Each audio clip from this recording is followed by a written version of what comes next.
kids who have what's called play deficit, who don't play enough as kids. And there's a strong link between that and being a violent criminal. You've been using Lego wrong your whole life. And Johan Roos, who was one of the co-creators of Lego Serious Play. Lego, I think we have 70 kilos now. We're at the point where we have to measure by weight.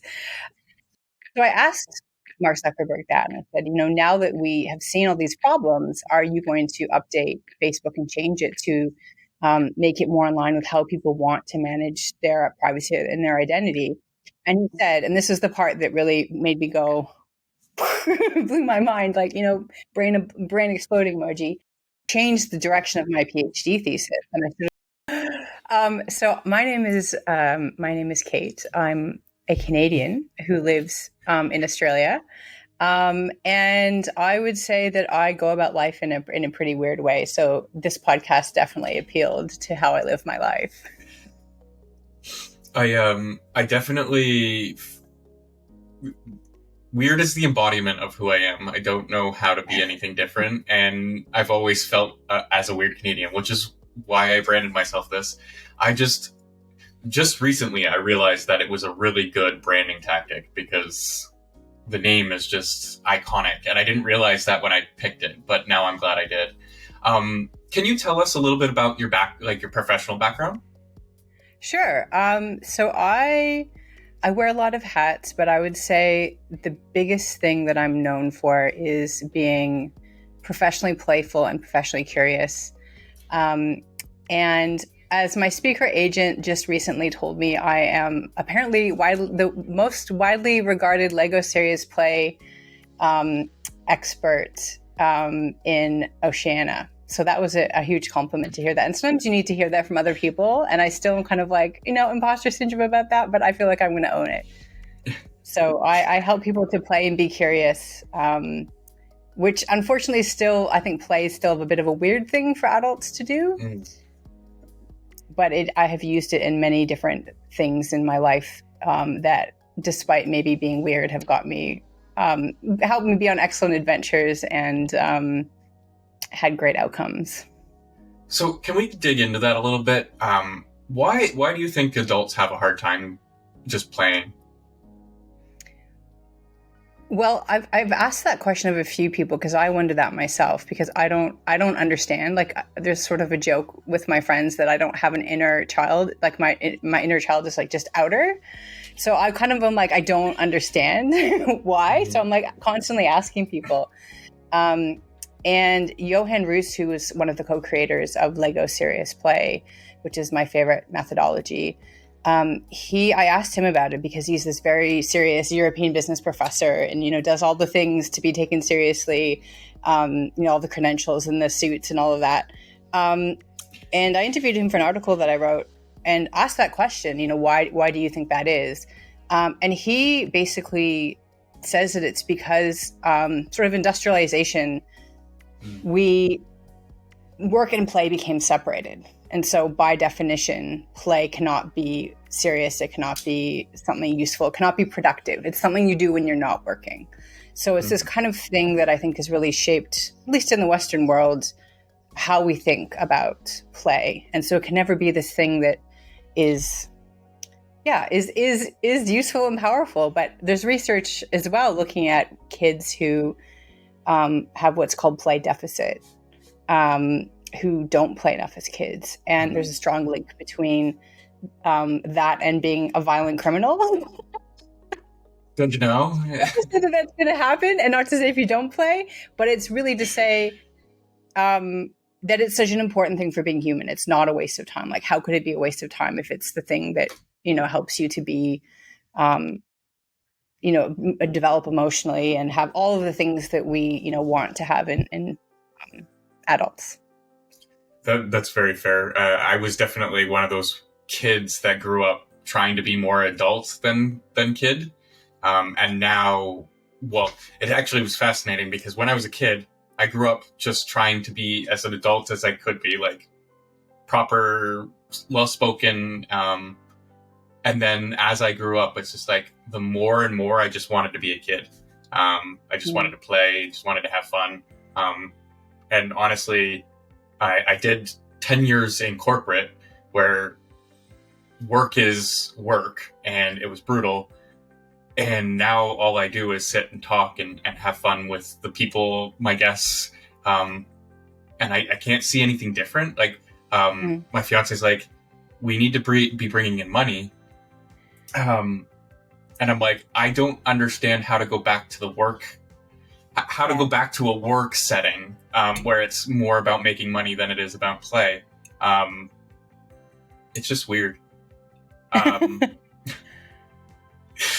Yeah, and I really appreciate you sharing that story, because I think it's almost like healing, especially if we didn't get to play enough. And, I have probably had a very similar experience where I was a serious academic for a long time, which is, similar to corporate. You have to be very serious. Yeah. And then it was like recovering, and now it's like I can't go back to doing that. So same as you, right? It's like, well, but we've been enlightened, right? We've been allowed to play, and we can't go back. Yeah, it's just now we have to figure out ways of making money while playing. And honestly, AI has given me... AI is my favorite thing to play around with. So now it's like, you've just given me superpowers and a tool that just makes me happy to play with it. So congratulations, world. You just made me the happiest person on the planet. How did you go? So in your biography, I came across the name Chief Curiosity Officer. How did you go about creating that role? Like, where does that role come from? I've never heard of that before. So I think if we, so it's kind of a trend now where you have you can be the CEO, right? Mm-hmm. So Chief Executive Officer, and that's like the serious version. But there's a trend, which probably comes from the kind of Web 2.0 sort of startup days in the early 2000s, where people I had a title back then that was like lead visionary or head visionary or something like that, something ridiculous. And so now it's kind of less ridiculous, but it's like, let's have titles that are more reflective of things that are not just Chief Information Officer or Chief Executive Officer. And I have a colleague named Julie Trell, who is the Chief Play Officer of her business. So, and Trevor Noah just became the Chief Question Officer at Microsoft. So it's a thing. And maybe that's an indication that we're ready to be a bit more playful about these things. I really do see a trend in corporate reflecting the new era of people realizing that work shouldn't be this soul-sucking thing that you need to do every day. Mainly just from talking to people like you who have broken the mold and are paving the way for people like me who are just starting out and finding our feet. Can you tell me a little bit about your journey? Like, you're Canadian, but you're living in Australia now. Like, tell me a little bit about that journey. Yeah, so that was the two things I've kind of learned in life is that I can't not be curious. And so that was something more that I learned that about myself. But the thing that I found really useful is to accept really good invitations. When you get a good invitation, then you should follow it. So for some reason, when I was, and this is back, the days of me being very serious, when I was an undergrad at the University of Toronto, I don't know where this idea came from, but I was like, I'm going to present a paper at an academic conference while I'm an undergrad, which is not normally what you do. That's normally, for master's students, people who are professors. So I did that. And there was a professor from Australia named Matthew Allen who was there. And I think, I guess was surprised by this young woman presenting at an academic conference. I guess I didn't realize at the time how weird it was, which is maybe why I did it, because if I'd realized, I maybe wouldn't have done it. So he said, hey, you should come to Australia and do a PhD. And Perth, where I live now, is literally the opposite of Toronto. Like if I go back to Toronto, it's a round the world trip. Like it's literally the furthest I can get. So it took me a few years before I was like, okay, I'm ready to go to Australia, because I've never been to Australia. And so that was how, I followed the invitation, I followed my curiosity and came to Australia just to do a PhD. And then I really enjoyed not having winter. So, and the sun, it's the sunniest place on earth. I used to get massive seasonal affective disorder in Toronto. So yeah, I just was like, okay, this is really great. I'm going to stay here. So that's how I ended up in Australia. And then it was, that it was being a serious academic. And then I was researching Facebook and privacy and all the things we kind of know now. But back when people were like, oh, I have nothing to hide. And I was just kind of having this existential angst about all these things that I was learning about what Facebook was doing. And so for my mental health, I started doing game design, but not like not video games, although I love video games, but games that there used to be called like alternate reality games or pervasive games, or like Pokemon Go, but maybe with less tech and more actors. Yeah. So I started doing that as a hobby. And then, being an academic is not, especially as a young woman, it's not a great profession anymore. Like most of the teaching is done by like 3-month contract staff. I know the same as in Canada, the same as here. So, being a professor is not like a great job, or it's actually hard to be a professor. Hard to get to that rank. It's actually a rank. So I was doing that. And then I got to this point where I was, my 1-year contract, I'd been on 3-month contracts and got onto a 1-year contract. And then it was like, okay, well, we're going to put you back on 3-month contracts. And I said, okay, either you put me on a 1-year or more contract, or I'm going to go do something else. And then I got invited to become the first director of games and interactive at the Film and Television Institute. So to help other people make games, and did that for a long time. And then I discovered Lego Serious Play. And that is a tool that I discovered you could get the same results from getting people to play games around connection and curiosity and clarity and innovation without having to create a new game every time, which is a huge amount of work. Just get them using Lego. So that's kind of the whole story of how that all happened. It was accepting or rejecting bad invitations and following my curiosity and being open to pivot and stepping into uncertainty. There's a few topics in there that I want to address, but for right now, let's do a deep dive into Superconnect. Like, can you tell me what this is all about? Like, what Lego Serious Play is, and how Superconnect? I've got words I'm trying to match together. You know what I mean when I'm talking about this, I believe. So, yeah. Let's tell me about that. Yeah, cool. So what Lego Serious Play is it's a method that was developed by Lego and 2 European business professors. Johan Roos is one of them that I mentioned. And the best way to think about it is it's kind of like you've been using Lego wrong your whole life. It's not about building cars and perfect buildings and building from instructions. It's having, you can see a massive Lego pile behind me and more free play. And it's really about responding to curiously crafted questions with Lego. So it might be a question like, create what curiosity feels like to you, and then creating that, and then sharing it with the group. That's a really simple, very initial activity. There's tons of different activities that you can do with it, tons of different techniques. But the point of it really is, and it was originally conceived of, how do we level the playing field in the boardroom? How do we get everybody engaged, participating in decisions, rather than just, I think it was 30% when they were doing their research.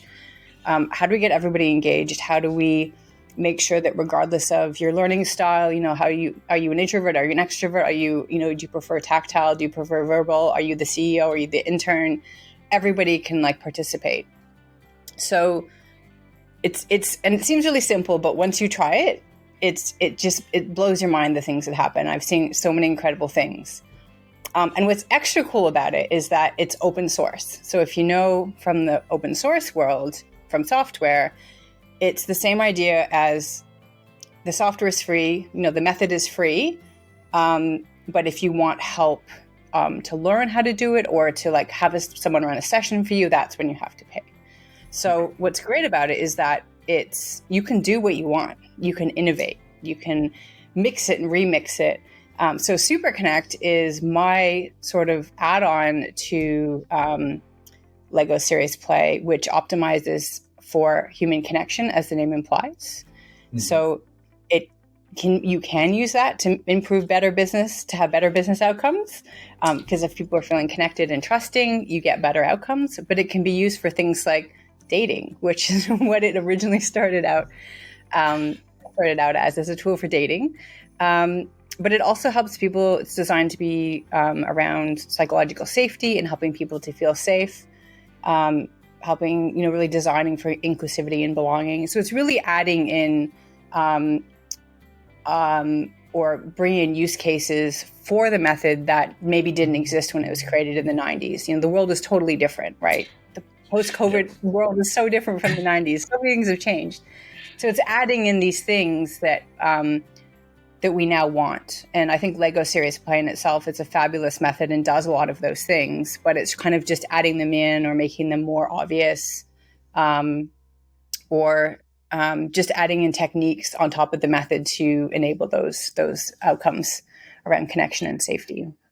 So to break that down, like if basically, sorry, I'm just trying to picture it in my head. Is like the entire staff sitting in a boardroom playing with Legos? Yeah. Okay, yep, that makes sense. So if you Google Lego Serious Play and look up, I think it was The Origins of the Method by Johan Roos. Mm-hmm. If you look at some of the early papers, there's actually photos of them in their 90s business suits in the boardroom playing with Lego. And when I found that, I was like, that is what I imagined it to look like. And it's super cool. But now, as we were talking about before we started, I have this massive pile of Lego behind me because we're preparing for a session for 300 people, which is another thing that wasn't originally conceived. So we have enough Lego. I think we have 70 kilos now. We're at the point where we have to measure by weight.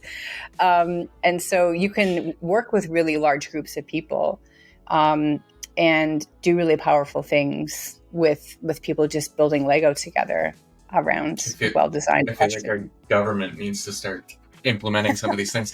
I'm trying not to bring in government. I'm so pissed at ours right now, but it's interesting that you're breaking it down through a toy that most people don't even think about. I know Lego is very serious about actually being creative as a tool, and like Lego's what's it called, the mission statement for Lego, like I love, because they're just about curiosity, building, and everything we need in life, but nobody seems to understand that. Although I was not a Lego kid growing up. That's okay. I very much have a hard time physically putting together what I need. AI makes me so much better because now I can take my thoughts and build something. But when it comes to physically doing it, I need like plans and things. But I love going through, my fiance bought me a Lego Star Wars kit, and I just love just putting it together by the instructions. Even the instructions can still be fun. So the other point I wanted to get into was your time on the social media. Where did that go? It's a good thing we're not live, because and now I lost it. I wanted to get into your behavior research on social media. Oh, right here. Friending research. What is something... It's grown. It's now like completely different than it was 20 or what has it been 20 years? 10, 15 years ago? I don't even know. Numbers are hard. I mean, if social media has been around for a while, and so has Facebook. Yeah. What did you discover that still surprises you today about people? Oh, that is a thoughtful question. Well, I think there was the thing that maybe it's not about people, but it was about Facebook and Mark Zuckerberg. So I was at South by Southwest in 2008, and he was there keynoting, and they had a party that was like the Facebook developers garage, and you could go, and you could, and he showed up, and he was there, and I went, and I don't think you could do this anymore. He was not a billionaire by then, I don't think. And this is almost 20 years ago now. Yeah, 17 years ago. And so I had assumed in my research that, so this is at the time, and this is funny to, go back to this, at the time when Facebook was really more of a thing for young people. Like now it's not, it's not cool. It's like super cringe, right? Yeah. It's like for old people now. Still the best marketing platform available out there. So yeah, 20 years ago, almost. And yeah, so to set the context, at the time, this is when all these people were on there, and they kept changing their privacy rules to go from, it used to be you had to be registered at a university. First it was Harvard, and then they expanded. And I joined when U of T got on in 2005. So I was on from pretty much like the beginning. And what was happening was that people were, sharing things that were appropriate for the context of, university, right? Drinking, things that kids would never share these days, right? Because they know that there's no privacy anymore. But it was this, interesting time that does not exist anymore, where people would put stuff thinking that no one else is going to see it. So in the literature, this is what social media researchers would call, or privacy researchers would call, context collapse. So meaning that it used to be that we would have much more of a way of managing different contexts of your life. So that, if you went to church, for example, and behaved a certain way, and then went to a nightclub, you would reasonably expect that those two worlds would not collide, and that you could behave in different ways and it would be fine. So at the time, this was when things were becoming increasingly more and more open, and all of people were still behaving as if this was still, how it was okay to share these things and behave this way. And then things were happening where people would have their landlord see them drinking, and it would cause problems for them, and thinking that they've that if they're going to apply to renew their lease, that maybe they don't want to have it renewed because they're, really into partying and they're going to destroy the place, or people getting fired, all these things that people are like, what? Whereas now it's just like, obviously, right? You have to be perfect now. So I just assumed that all of this was happening because, maybe the people designing it were, had a different idea about how we interact socially. So I'm neurodivergent, and, maybe thinking that maybe they're a bit neurodivergent, and they're thinking that, that this is how we interact. And now that they've seen that it's caused problems for people, maybe we want to fix it so that we can manage our contexts better and have a bit more privacy. So I asked Mark Zuckerberg that, and I said, now that we have seen all these problems, are you going to update Facebook and change it to make it more in line with how people want to manage their privacy and their identity? And he said, and this is the part that really made me go, blew my mind, like, brain exploding emoji. He said that he believes that if we're not the same in every context of our lives, that we are lying. So this was done on purpose. It wasn't a mistake. It wasn't like a misunderstanding of, how most people want to interact socially. It's really a design choice designed to actually push us to be more public.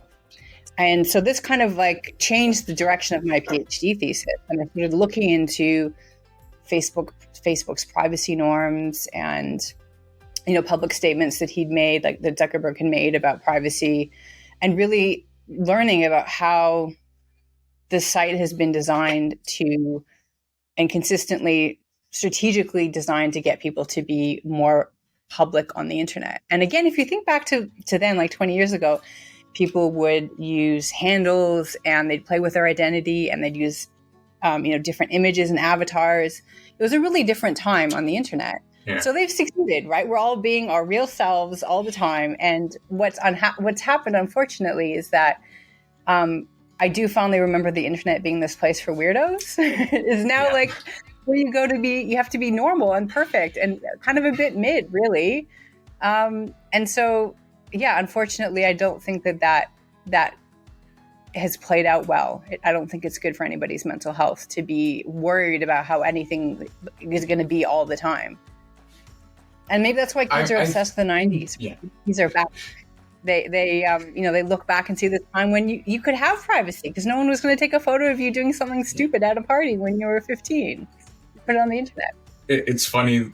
It's funny that we had this conversation because yesterday I literally had the same conversation about like how we need to start understanding that kids and people in their 20s are still learning, still developing, still doing stupid shit, and we need to give them a pass on this. Like, yes, like let's make sure they're not going to go out and like kill somebody, but at the same time, if they're drinking and they happen to do something stupid that's like a misdemeanor, we should be more accepting of that as a people.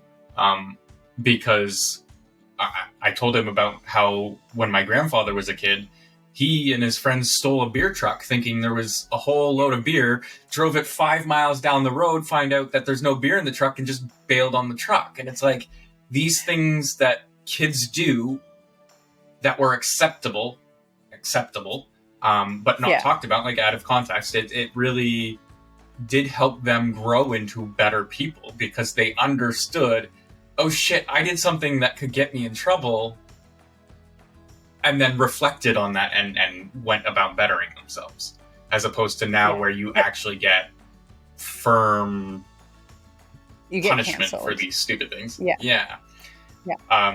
That's just and I'm also neurodivergent, so I love the internet. I think for me it hasn't really changed as a place of weird because I'm so technical. I've always found the niche areas of the internet that people don't really know about. It's like the way the internet used to be. Like all of the internet was like that, right? Yeah, and now it's just the corners of the internet. Yeah.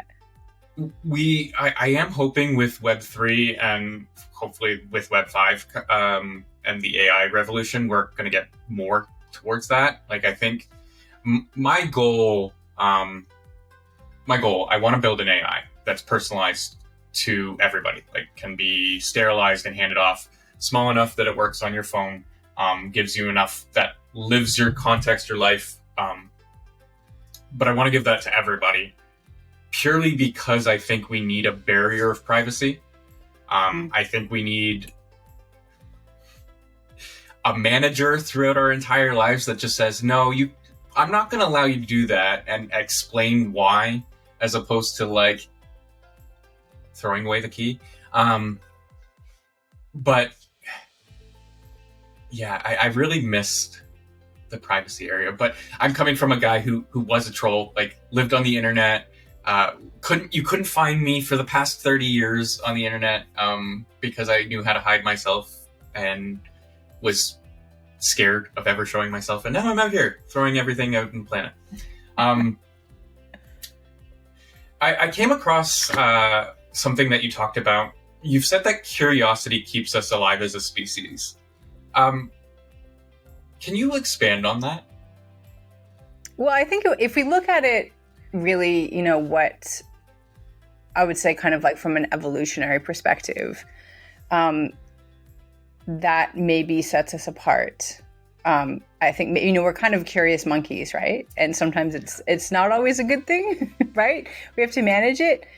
But I think that kind of drive towards what if is, it is that sort of superpower where if we are, asking those questions and, kind of going back to what you were saying about having that experience of being able to try things with somewhat of a container, but not like, having a massively serious consequence. Because so Amy C. Edmondson, who is a Harvard professor who writes about, and she's sort of like the godmother of psychological safety, but she talks a lot about failure and reframing failure as what she calls intelligent or useful negative information. So curiosity is something that allows us to it allows us to explore and if we think about play as doing curiosity, it allows us to reframe failure as more about something that we can actually learn from if we do it, and again, using Edmondson's terms, failing intelligently. So not just being stupid and just going, I'm going to fail and see what happens, being strategic about it. But that's what, I think has allowed most, probably all innovations is curiosity, right? And if you look at things like even the sticky note, right, which everybody loves the sticky note, that actually came from a mistake, which was making a glue that didn't work very well and going, well, what actually could we use it for that would be useful? So it's having that drive to almost like be non-attached to outcomes and just go, well, what if we tried this? And what if we did this in a way, we'll see, but we're going to like kind of de-risk it a bit. That's a smart way of doing it. So it's like smart curiosity. But yeah, it's what I think drives us ahead as humans, being curious. I just wish there wasn't that negative aspect of it as well. Lately, it's been very much of a what if this, what if that, and it's like, can we if on the good side, not the negatives? It'd be nice. Especially with AI, like we are unprepared for what we're about to discover in things. Like we don't even know what we don't know, and we're finding out real fast what we don't know. And that's going to provide us with even more curiosities. Like I honestly think this revolution has come around from people being like, I just want Star Trek now. The next generation, though, not like Deep Space Nine, maybe. yes, but I really do think that's where we're getting all of these tech, is just people just wanting it.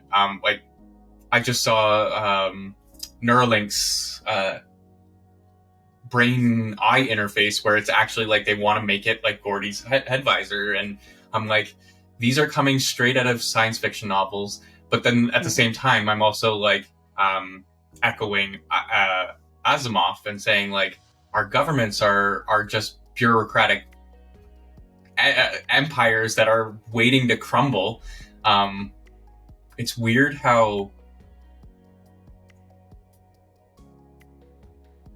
much foreshadowing came out of a lot of our previous sci-fi stories, if that makes any sense. Well, there's actually a podcast dedicated entirely to unpacking Elon Musk's sci-fi interests and how they've influenced his thinking. So it's definitely a thing. I think it's like a 6-part series. Oh, I gotta go watch that. I'm an Asimov fan as well. Yeah. I'm thinking towards the government and just echoing like bureaucracy is killing most Western style governments. Like, and it's just so hard not to see, but it's like, I need to shut up. Well, I have to say that, speaking about AI and the government, I think the challenge that when we're thinking, like, I can say a lot about AI, and I'm, as a neurodivergent person, I love it and I find it super useful. But I also, as a tech researcher, I'm also like very scared about it. And it's not so much about the AI, it's more about people creating it. But also the fact, and this is a thing we often forget to think about. And again, this is, you see this again and again and again in the way we talk about technology, including, social media, is we tend to be technologically deterministic. And that's, a fancy way of saying we think that it's just technology that's driving change. And we forget about what the government is doing. We forget about what companies are doing. We forget about capitalism. And so, we say, oh, we can have AI and we can not have to work anymore. But the problem is that we still live in a capitalist society, and, capitalism is designed to optimize for profit, right? So it's not necessarily going to, and we've seen that, right? We were supposed to have, if you talk to people who did social sciences, I think it was the 70s, they were told they were going to have the leisure society, right? They were going to work, 20% of what they did back then. And of course, instead we're working way harder, and no one has a secretary anymore. So what I would love the government to do, and the governments to do, is to actually implement minimum basic or universal basic income as a way to guard against the what happens when you combine capitalism and AI. So at least you're guaranteeing that people are going to, even if there's mass unemployment, like who knows what's going to happen, but at least you can maintain society. And that's what I would love to see happen, because then you solve a lot of those problems that capitalism isn't going to solve. But that's what the government's there, or supposedly there for, right? Is to do the socialist thing, to make sure that we're taken care of. I'm going to push back on that a little bit, mainly because I've come to some conclusions over universal basic income that I don't think people realize. So the first thing I'm going to put out there is I now see a government job as UBI, because from my experience in the government, you don't need to do your job. You just need to show up. And that's really that's really how it operates. Yeah, that's what I've heard. So that's where I'm kind of like, I'm not saying everybody's doing that, but a lot of people are paycheck to paycheck. They have no choice but to show up for this job because of their life they're affording. And that's how they sustain their life. Like, that's universal basic income. You don't need to do anything. You get a profit. You just need to do something so you can have this money coming in. Yeah. To me, I feel like it should be more of an EI initiative more than anything else. Like, if you're making enough to live, like, you shouldn't need the extra. Now, you should be able to be like, hey, like, I don't like my job. Can I swap out for that EI? Because I think the opportunity with UBI is not the ability to live. I think it's more the opportunity to change. Right now we have a society based on, like, if you don't get paid, you don't live. But if we have a society where we get rid of that, if you don't work, you don't live mentality, you now have the opportunity to choose, hey, like, maybe I want to go follow my curiosity over here, and build this business. And hey, if it fails, at least I can still survive and eat and grow. And try something different. I think we need to kind of have a cushion for failure. Yeah. And I think we're saying the same thing, because there's two things there. One is that if you look at the research where they have instituted, like, trialed them, what actually happens is like, some people will just do nothing, and that's fine, I guess. But most people will actually go and start a business or get more training or do something productive.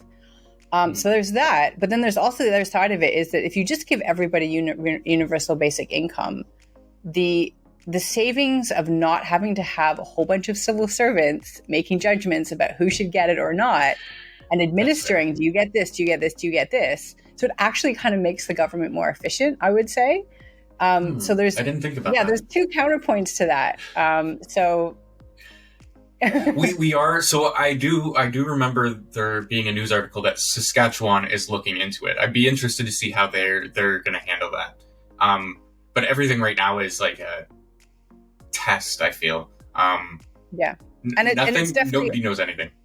Yeah. And I think it's really about it's like you have enough that you can house yourself, eat, be, as you say, you don't have to work to live, you can live. And then it's, if you want, extra nice things, then there's an incentive. You still have that capitalist incentive to go and do the other things, but you're not going to be homeless. Your kids aren't going to go hungry. Those things that I think we can all agree as humans, we should all have no matter what. And if some people want to just be like lazy or quote unquote lazy, if they just want to chill, like, I think that's fine, because it's the research showing that most people don't want to do that.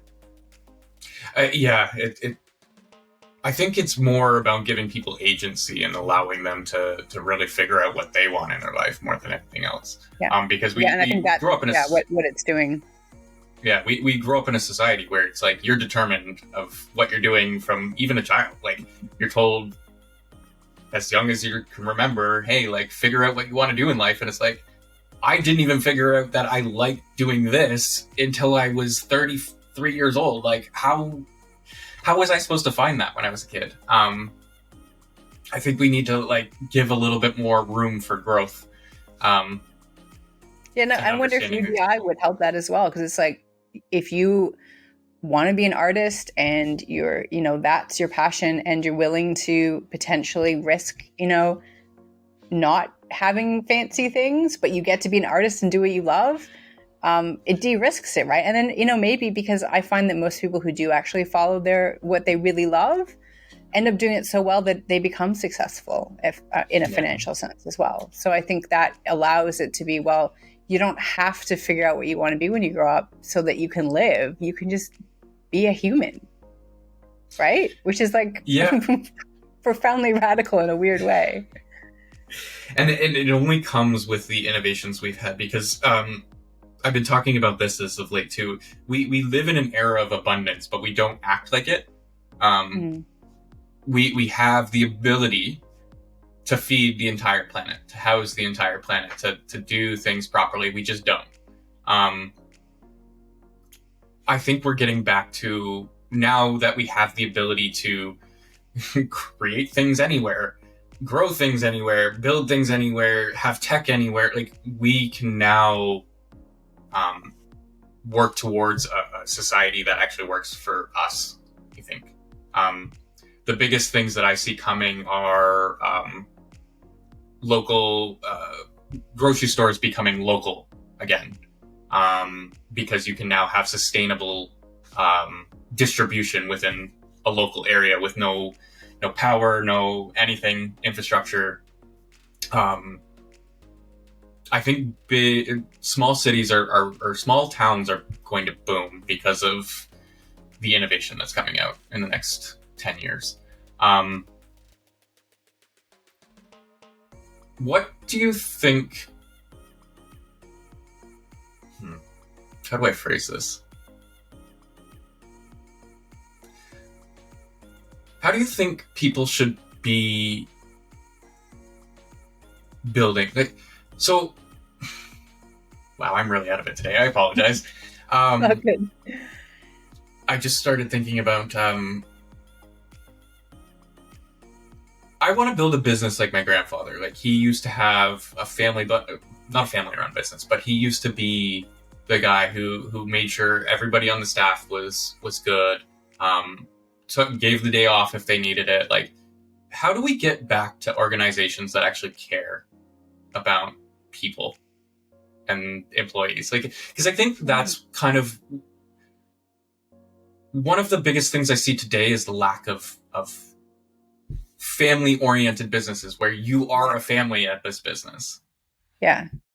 And I think it's interesting you mentioned Lego as a company at the beginning, and having those values, because they're actually a family company. And so in the sense that they're not a publicly traded company, which means they can do things like, we're going to change all our packaging to be made of paper rather than plastic. And we're going to change our bricks to be bioplastic, which they're already doing. And we can make decisions that are not optimizing for profit and shareholder returns. And so, models like that, co-ops are another great model. When I lived in Toronto, I was on the board and also helped to run a housing co-op for students, which is like a wild, amazing experience.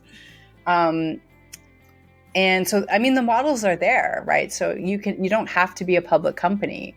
IKEA, I believe, is another, I'm not sure if they're a family company, but they are, similar orientation. They've done some collaborations with Lego, but they will optimize for other things other than, just profit. They'll be for purpose and profit.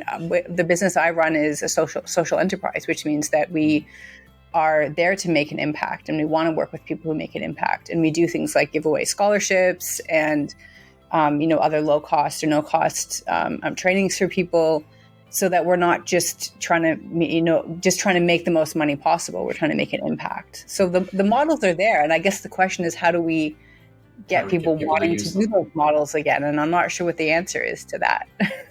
maybe Well, I know my peak lack of human connection, which I think we're starting to get to. And yeah. maybe it'll be like a backlash where we go, okay, we really need to, everything we're doing isn't working. And so we really need to rethink what our priorities are. Because that's really the question is, what is the priority, right? What are you optimizing for? Yeah. And I echo that, like, because I'm running this as a business. My end goal is elaborate. I want to, this is going to sound weird and my audience probably will just laugh at me, but I want to start a media company more than anything else, mainly to protect the creative, because I feel like TV shows don't get the best stab at things, and I'd like to be able to allow that creative to extend a little bit more over profits, especially. So eventually I want to turn this into a media conglomerate that kind of embraces that. But the one thing I know for sure is I don't want to give up any equity, because the company is me. Yeah. As well. Like, I'm building my brand based off of who I am. So even if I was to go and sell out, I would just be like, well, I'm just going to go build another one because it's what I enjoy doing. I think people need to get back to like owning it for their own personal and moral values, as opposed to just, hey, how do I get by? Yeah. And I think there's a really good model in Canada, which is the Canadaland podcast, which I'm a fan of, and I've been listening to since it was just Jesse Brown. But I think, and I don't always agree with him, but I really like how he's done a lot of work. Like, I think one of his things is really protecting journalism in Canada. And he hires a lot of young journalists who otherwise would not have that opportunity, because journalism, and same in Australia, is really, really difficult. And we need journalism not just as, a thing for people to do, but it's like one of the fundamental things of having democracy, right? Is having like civil discourse and debate. And so he, I think, has done a really good job and a really good model of like, it's kind of the Jesse Brown show. But he has, I would say, pretty much stuck to what, he started out as a media criticism show and is now more general news, but is still there kind of like being a pain in the ass and questioning what the government's doing in terms of regulation and questioning like media, legacy media bailouts and being that annoying person, which is really what the media is meant to be about. And so I think he and Canadaland really are a good example of a business that isn't, just about him. It's about what he believes and bringing that into the world and helping, helping with other journalists to get their careers going, right? So, yeah, I'm a fan. I'll have to reach out to him because, that's how all this started for me, too, is I was really getting pissed off at how nobody was actually telling the truth in media. So I started just, like, talking truth to the stories, and then I realized that there's a lot of people out there, and I'd rather go into the deep dives and understanding how we got here, more than the news we have now. So like, I'll talk about the big topics about like how content creators get screwed because of our laws and things like that. But I tend to stay away from what's happening right now, because I know the system's broken. We're not going to fix it by yelling at the person who's just going along with the system. We're going to fix it by understanding that the system's broken and figuring out how to fix it. Yeah.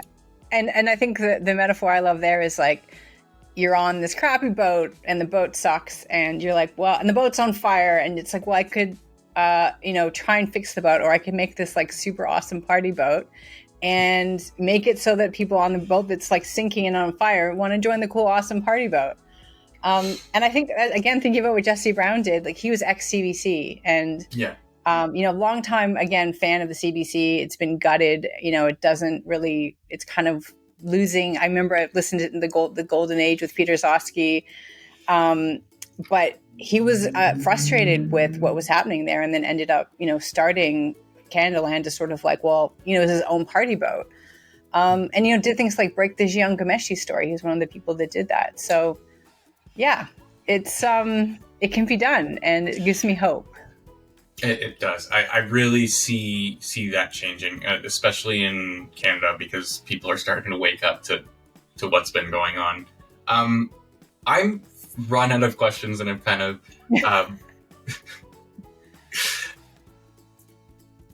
Here's one last one. For somebody who's listening who feels stuck or uncreative, what's one simple way they can start to rekindle their curiosity?